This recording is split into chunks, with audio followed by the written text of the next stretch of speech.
여러분은 아버지에 대한 어떤 기억을 가지고 계십니까? 여러분의 아버지는 어떤 분이셨습니까? 아마도 어린 시절 아버지와 좋은 추억이 떠오르는 분들도 계실 것이고, 또 가족들을 위해 땀 흘려 수고하며 일하시던 아버지의 모습을 떠올리는 분들도 계실 것입니다. 또 연세가 드셔서 힘을 잃으신 아버지를 돌보시던 기억을 가지고 계신 분도 계실 것이고, 또 아버지를 먼저 떠나보내신 분들은 한없이 아쉽고 서글픈 기억을 가지고 계신 분도 있을 것입니다. 저는 아버지에 대한 좋은 기억이 참 많습니다. 아버지가 저를 참 많이 사랑하셨어요. 제 아버지는 평범한 셀러리맨이셨는데, 아버지가 퇴근하실 때면 종종 아버지의 양복 주머니를 쳐다보곤 했던 기억이 납니다. 왜냐하면 그 주머니에서 무언가 좋은 게 나올 때가 꽤 있었거든요. 아버지가 저를 보시고서는 양복 주머니에 손을 집어넣으신다 싶으면 10중 8구 뭔가가 나옵니다.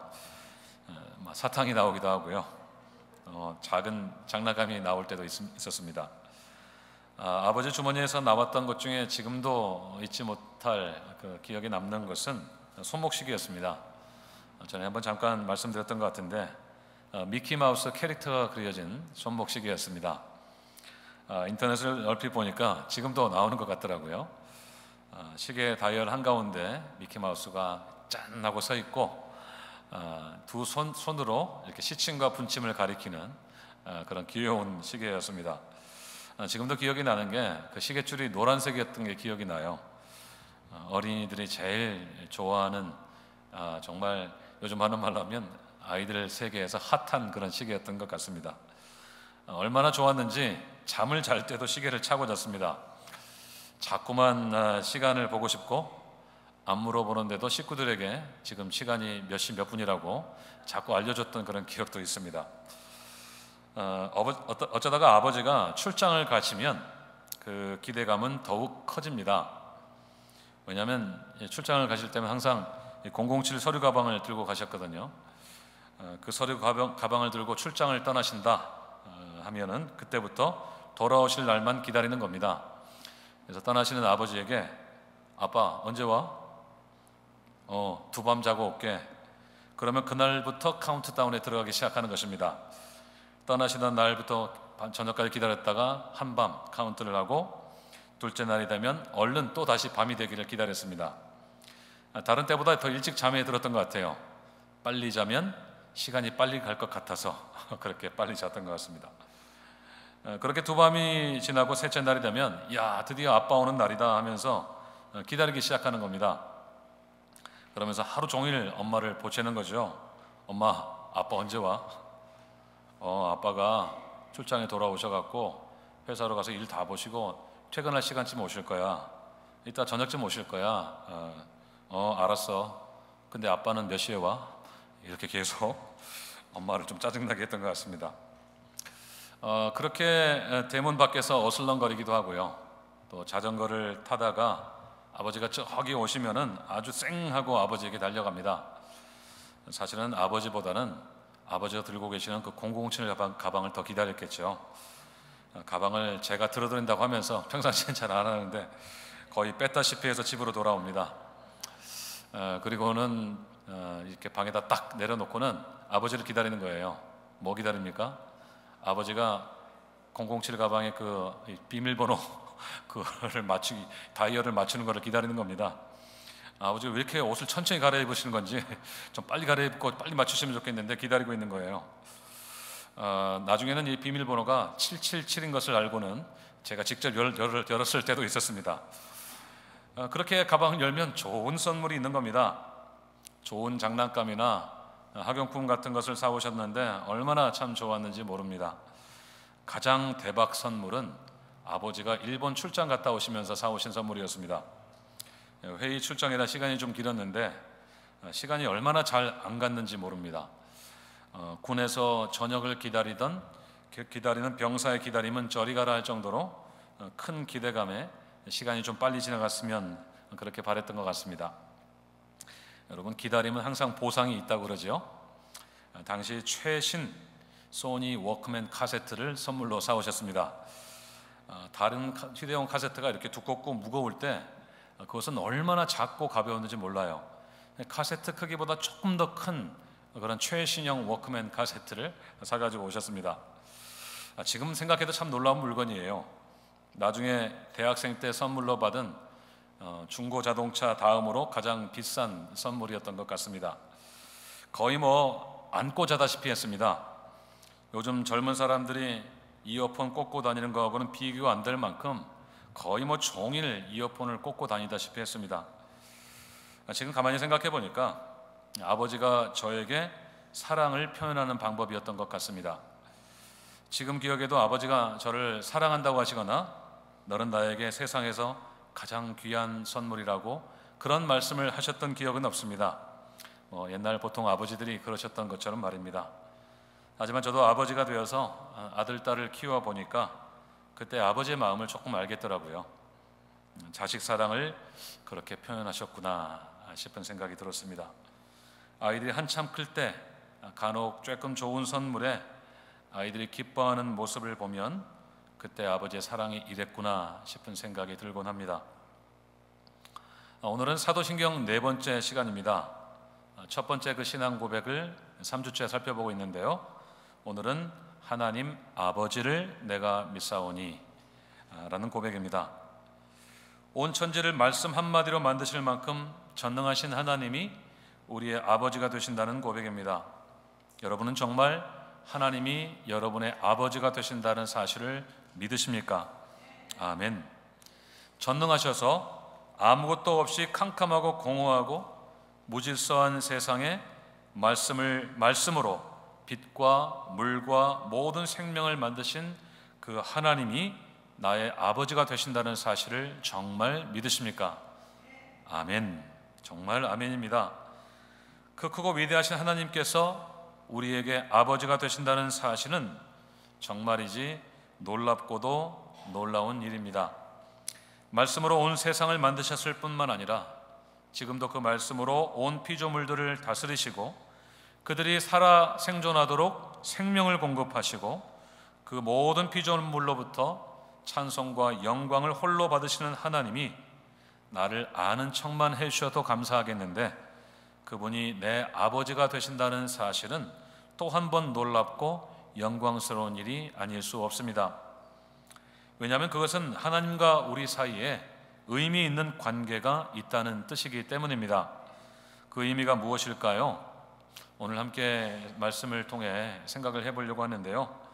성경은 하나님께서 자기 자신을 드러내시기 위해서 우리에게 주신 말씀입니다. 특별히 하나님은 우리 인간이 알아들을 수 있는 언어로 말씀을 주셨는데 하늘에 속한 심오한 진리를 하늘의 언어가 아니라 사람의 언어로 기록하게 하셨다는 것은 우리 인간에게 복 중의 복이라고 할 수가 있습니다. 왜냐하면 그것은 우리가 알아들을 수 있도록 하나님이 베푸신 배려이기 때문입니다. 한번 생각해 보세요. 하나님께서 우리가 알아들을 수 없는 언어로 말씀을 주셨다면 그 누가 하나님을 알 수가 있겠습니까? 사람들은 그 말씀을 이해하느라고 애를 쓰겠지만 이해하기도 어려울 뿐만 아니라 공부를 많이 한 학자들이 해석을 한다고 해도 저마다 해석이 다 달라서 하나님이 주신 말씀이 도무지 어떤 뜻인지 참다운 의미를 발견하기가 어려울 것입니다. 그래서 우리가 가지고 있는 이 성경은 그 자체로 하나님의 배려입니다. 우리가 이 말씀을 읽으면 충분히 이해할 수 있도록 하나님은 우리의 눈높이에 맞추어서 말씀을 주셨고 우리가 그 말씀을 통해서 하나님을 알고 구원받을 수 있게 해 주셨습니다. 거기에 더해서 우리 하나님은 우리가 말씀을 더 잘 이해할 수 있도록 비유를 주셨습니다. 그 비유는 어떤 이미지들을 통해서 우리에게 메시지를 전달하는 경우가 많습니다. 예를 들면 우리 하나님이 우리에게 목자가 되신다는 이 비유는 우리에게 많은 메시지를 전달해 줍니다. 목자가 양을 정성껏 돌보듯이 하나님이 우리를 돌보실 때에 먹이시고 입히시고 보호해 주시고 선한 길로 인도해 주신다는 메시지입니다. 그래서 우리는 선한 목자이신 하나님을 생각할 때마다 그분이 지금 나에게 어떤 일을 하시는지를 매우 구체적으로 그리고 즉각적으로 발견하게 되는 것입니다. 그런 면에서 하나님께서 우리의 아버지가 되신다는 것은 우리에게 매우 단순하면서도 선명한 메시지들을 전달해 줍니다. 가장 먼저 첫 번째 메시지는 친밀함입니다. 하나님과 우리의 관계는 아버지와 자녀의 관계입니다. 이 세상에서 가장 친밀한 관계입니다. 우리가 아버지를 부르는 친밀한 용어들이 있죠. 바로 아빠입니다. 사실 성경에도 아바라는 말이 나옵니다. 노트에 관련된 구절을 적어 놓았습니다만 마가복음 14장 36절에 보면 예수님이 하나님을 아빠 아버지라고 불렀다고 했습니다. 이전 성경에는 아바 아버지라고 번역을 했는데요, 여기서 이 아바라는 말은 존경하는 아버지라는 뜻을 가진 아람어입니다. 깊은 사랑과 친밀함을 담고 있는 관계적인 용어이죠. 우리말 아빠와 그 음가도 거의 비슷한 말입니다. 하나님이 우리의 아버지가 되신다는 사실은 하나님이 얼마나 우리와의 친밀한 관계를 원하시는지를 잘 보여줍니다. 로마서 8장 15절 말씀을 다 함께 읽겠습니다. 시작. 너희는 다시 무서워하는 종의 영을 받지 아니하고 양자의 영을 받았으므로 우리가 아빠 아버지라고 부르짖느니라. 아멘. 갈라디아서 4장 6절도 읽겠습니다. 너희가 아들이므로 하나님이 그 아들의 영을 우리 마음 가운데 보내사 아빠 아버지라 부르게 하셨느니라. 아멘. 이 두 말씀 다 하나님과 우리 사이가 얼마나 친밀한 관계인지를 잘 말해줍니다.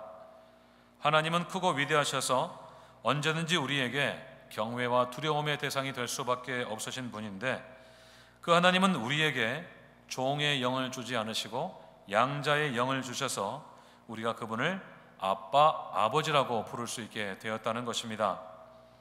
그래서 우리는 그분의 자녀로서 하나님이 그 아들의 영, 예수의 영, 곧 성령을 우리 마음 가운데 보내주셔서 그분이 주시는 믿음으로 하나님을 아빠, 아버지라고 부를 수 있게 되었다는 것입니다. 우리 하나님께서 우리에게 원하시는 것은 친밀함입니다. 우리 육신의 아버지가 우리에게 친밀한 아버지이신 것처럼 우리 하나님은 우리에게 친밀한 아버지가 되기를 원하시는 분이십니다.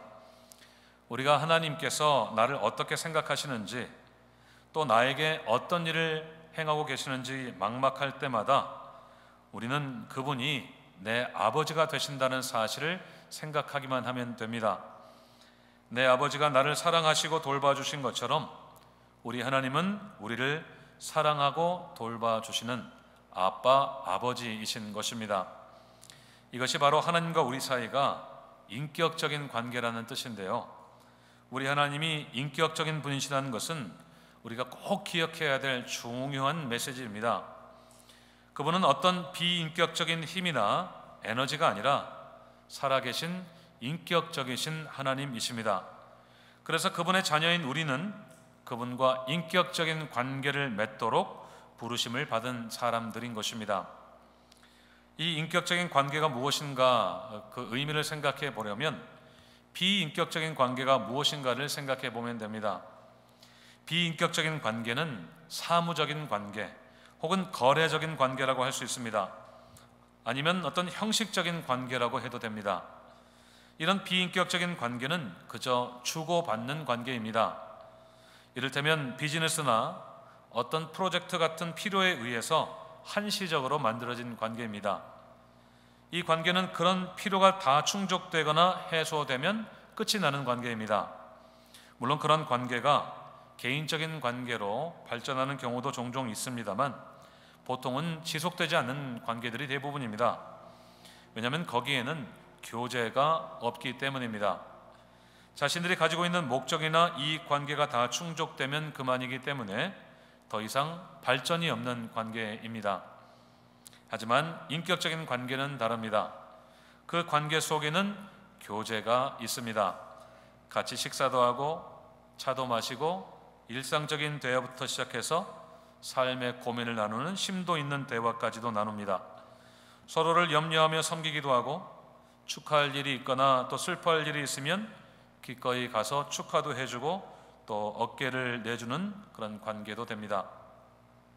우리 교회 안에서 그런 관계들이 많이 있지요. 주 안에서 한 교회 성도로 만나서 서로 교제하는 가운데 친밀함을 경험합니다. 기쁨도 함께 나누고 슬프고 어려운 일을 만날 때 함께 찾아가서 위로의 어깨를 내어주며 성도의 교통 속에서 하나님의 위로를 서로 빌어주고 축복하며 위로합니다. 또 소그룹 안에서도 그런 교제가 있다는 보고를 들을 때마다 저는 참 마음이 흐뭇하고 감사한 생각이 듭니다. 하나님이 우리의 아버지가 되신다는 것은 그만큼 친밀함을 뜻합니다. 우리 하나님은 할 일이 너무나도 많으셔서 우리와 교제하기 어려우신 분이 아니십니다. 그분은 지금도 말씀으로 온 세상을 다스리시고 온 우주가 한치의 오차도 없이 작동하도록 일하고 계시고 온 인류의 역사를 친히 주관하시고 택하신 영혼들을 구원하시기 위해서 지금도 쉬지 않고 일하시지만 우리와 교제할 시간이 여전히 있으신 분이십니다. 하나님이 사람이시라면 불가능하겠지만 하나님이시기 때문에 가능한 일입니다. 우리는 일이 두세 가지만 겹쳐도 어떻습니까? 정신이 하나도 없죠. 막 카톡에 막 불이 나고 이 일 저 일 해야 되고 이 사람 저 사람 연락해야 되고 교회 가서 이 일 저 일 하고 주방에 갔다가 본당에 왔다가 뭐 사무실에 갔다가 막 정신이 없어서 잠깐 짬이 나도 남들과 그렇게 교제할 시간을 만들지를 못하는데 우리 하나님은 전능하신 분이시기 때문에 충분히 그러실 수 있다는 것입니다. 하나님이 전능하신 분이시기 때문에 언제 어떤 상황에서도 우리와 교제할 수 있으십니다. 그래서 하나님은 늘 우리가 그분께 가까이 다가가기를 원하고 계십니다. 우리가 의도적으로 그분을 찾고 구하는 것을 기다리시고 그분의 이름을 찬양하면서 영광 돌리는 것을 우리 하나님은 기뻐 받아주시고 그 안에서 기쁨을 누리시는 분이십니다. 어떤 면에서 하나님께서 이 온 피조세계를 운행하시느라고 쉬지 않으시는 것은 바로 우리와 교제를 위한 것이라고 볼 수도 있습니다.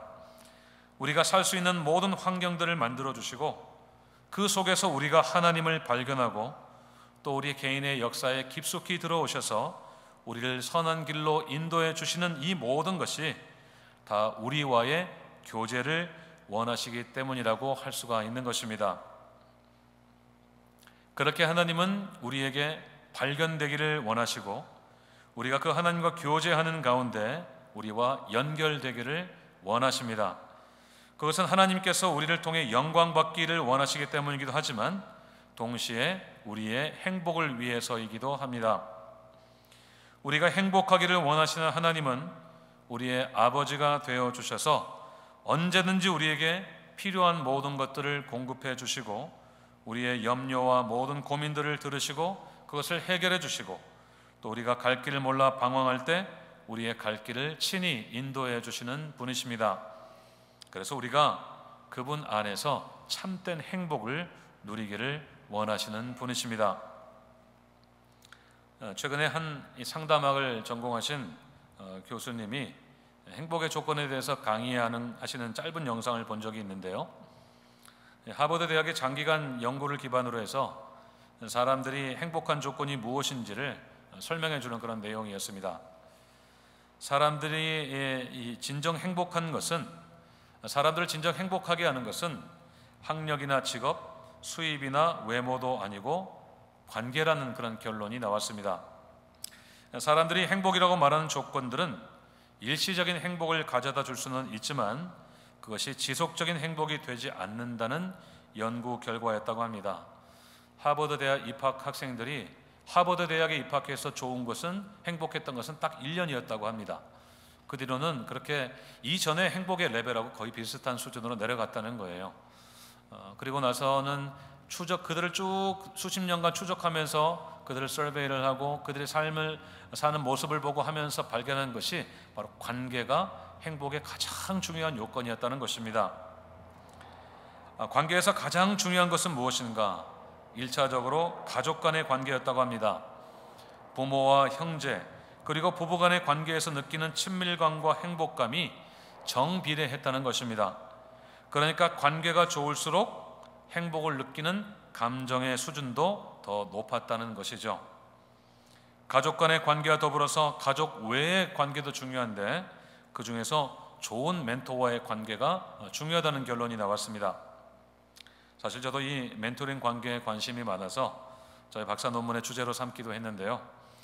이 멘토는 코칭과는 조금 달라서 단순히 좋은 기술이나 삶의 노하우를 전수하는 정도의 관계가 아니라 정서적으로 친밀하고 의미 있는 관계를 기반으로 합니다.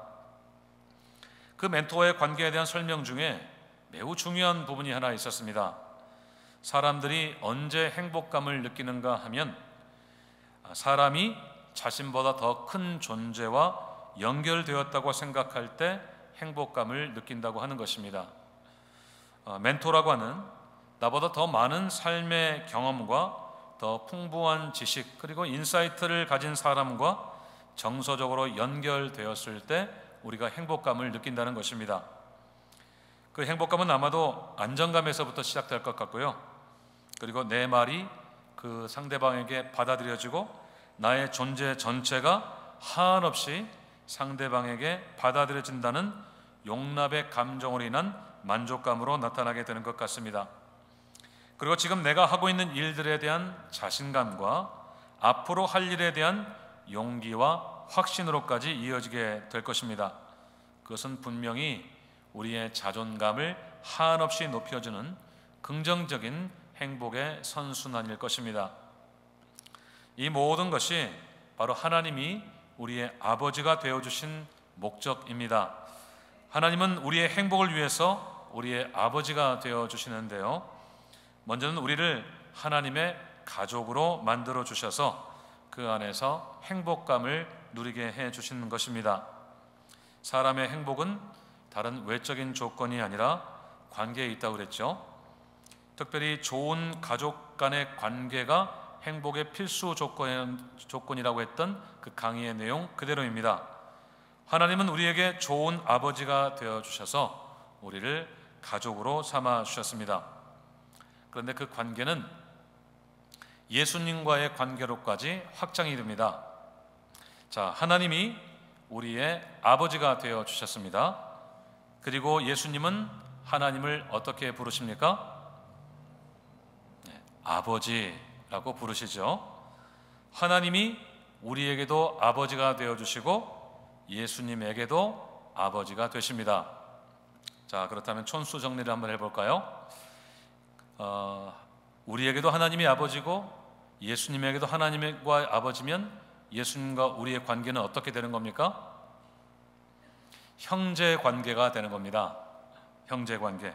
아버지가 같으니까 우리와 예수님은 형제 관계가 되는 거죠. 그래서 히브리서 2장 11절은 이렇게 설명합니다. 같이 읽겠습니다. 시작. 거룩하게 하시는 이와 거룩하게 함을 입은 자들이 다 한 근원에서 난지라. 그러므로 형제라 부르시기를 부끄러워하지 아니하시고. 아멘.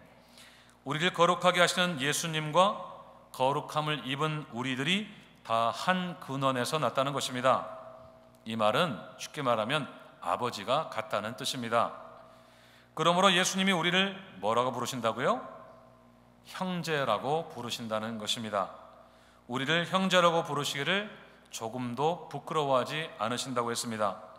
우리 같은 죄인을 형제라고 부르시기를 조금도 주저하거나 부끄러워하지 않으신다는 것입니다. 이중 부정은 강한 긍정이죠. 부끄럽다는 이 부정적인 의미를 가진 단어하고 그렇지 않다는 부정어를 합치면 매우 강한 긍정, 그러니까 부끄러움의 반대면 뭐겠어요? 자랑스러워한다는 것이겠죠. 우리를 하나님의 가족 안으로 드리는 일을 크게 기뻐하시고 자랑스럽게 여기신다는 뜻입니다. 야, 참 얼마나 감사한 일입니까? 이게 웬 은혜고 큰 축복입니까? 하나님의 가족이 될 자격도 눈꼽만큼도 없는 우리를 가족으로 받아들여 주신 것을 기뻐하시고 자랑스럽게 여기신답니다. 이것은 분명히 죄인인 우리가 누릴 수 있는 복 중의 복이 아니고 그 무엇이겠습니까? 로마서 8장 29절도 보십시오. 함께 읽겠습니다. 시작.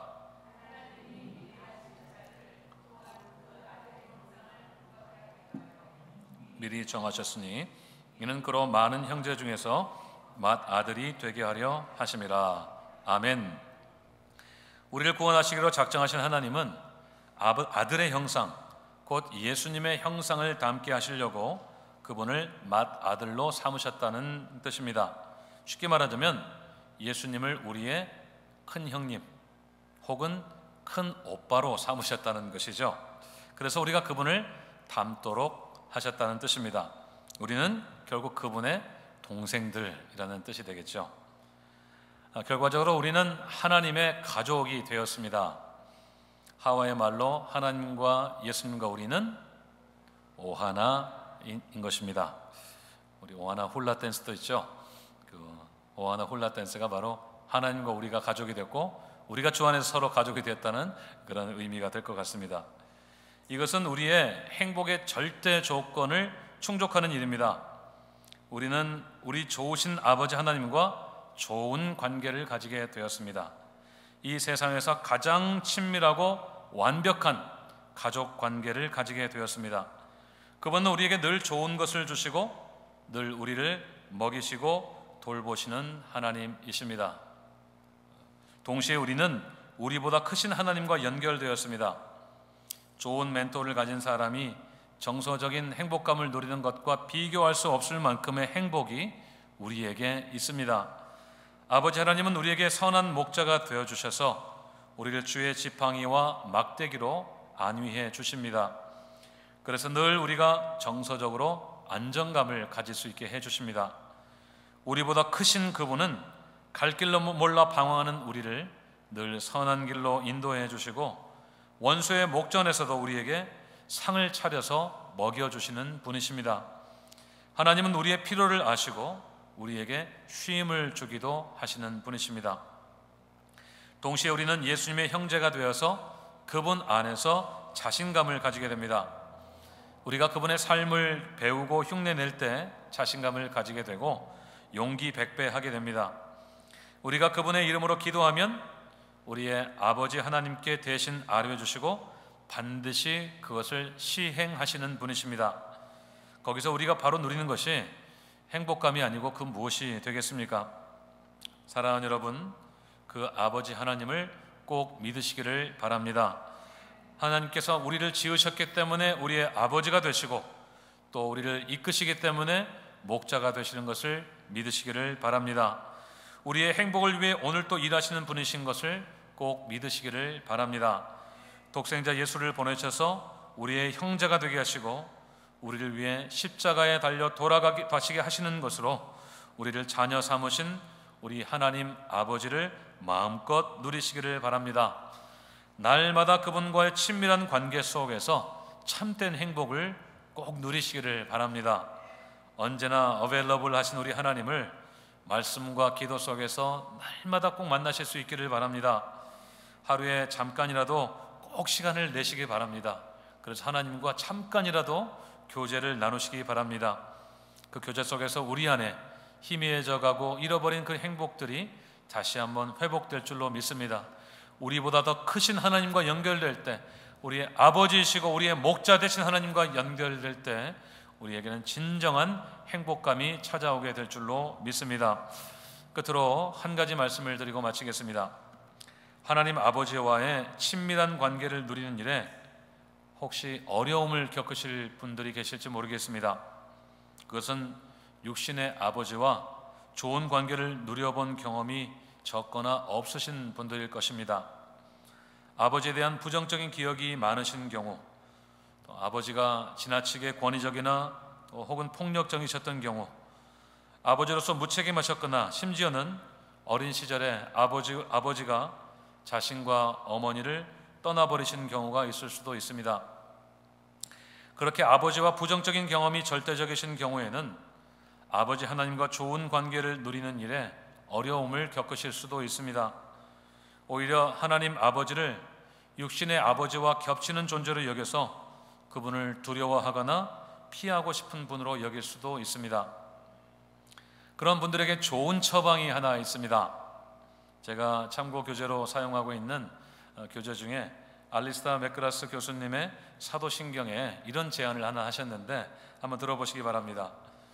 그분의 처방이 뭐냐면요, 성경에서 하나님을 얼마나 자주 인간적인 어머니의 사랑에 견주어 설명하는가를 찾아보라는 것입니다. 자신의 백성들을 향한 하나님의 사랑이 자녀를 향한 어머니의 사랑으로 종종 비유되기 때문이라는 것입니다. 예를 들면 이사야 49장 15절을 보시면 이렇게 되어 있습니다. 우리 같이 읽어볼까요? 시작. 여인이 어찌 그 젖 먹는 자식을 잊겠으며 자기 태에서 난 아들을 긍휼히 여기지 않겠느냐. 그들은 혹시 잊을지라도 나는 너를 잊지 아니할 것이라. 아멘. 하나님의 사랑이 마치 누구의 사랑 같다는 것입니까? 어머니의 사랑 같다는 것이죠. 늘 먹이시는 자녀를 잊지 않으시고 긍휼히 여기시고 절대로 잊지 않으신다는 뜻입니다. 이사야 66장 13절도 보십시오. 같이 읽겠습니다. 어머니가 자식을 위로함 같이 내가 너희를 위로할 것인즉 너희가 예루살렘에서 위로를 받으리니. 아멘. 어머니가 자식을 위로함 같이 아버지 하나님께서 그들을 위로하신다는 뜻입니다. 하나님의 징계로 고통당하는 그들이라도 어머니가 아픈 자녀를 진심으로 돌보고 위로하는 것처럼 아버지 하나님께서 그들을 위로하실 것이라는 말씀입니다. 혹시 아버지와의 관계 속에서 어려움이 있으셨던 분들은 어머니를 떠올리시기를 바랍니다. 하나님께서 어머니의 섬세하고 따뜻한 사랑으로 품으시는 그 은혜를 기억하시고 그분께 가까이, 더 가까이 다가가시기를 바랍니다. 하나님 아버지를 두려워하지 마시고 피하지도 마시고 숨지도 마시기를 바랍니다. 오늘 또 우리에게 좋은 것을 주시는 아버지 하나님, 오늘 말씀에 그랬죠. 하물며 너희일까 보냐. 사람도 자녀에게 좋은 것으로 줄 줄 알거든 하물며 너희일까 보냐. 그 하나님을 온전히 믿으시고 그 하나님의 품에 꼭 안기시기를 바랍니다. 그 품 안에서 안식과 참된 평안을 누리시기를 바랍니다. 그리고 새 힘을 얻으시기를 바랍니다. 오늘 또 우리에게 변함없이 아버지가 되어주시는 하나님을 영원토록 사랑하고 찬양하는 하나님의 자녀인 우리 모두가 될 수 있기를 주님의 이름으로 축원드립니다. 기도하겠습니다.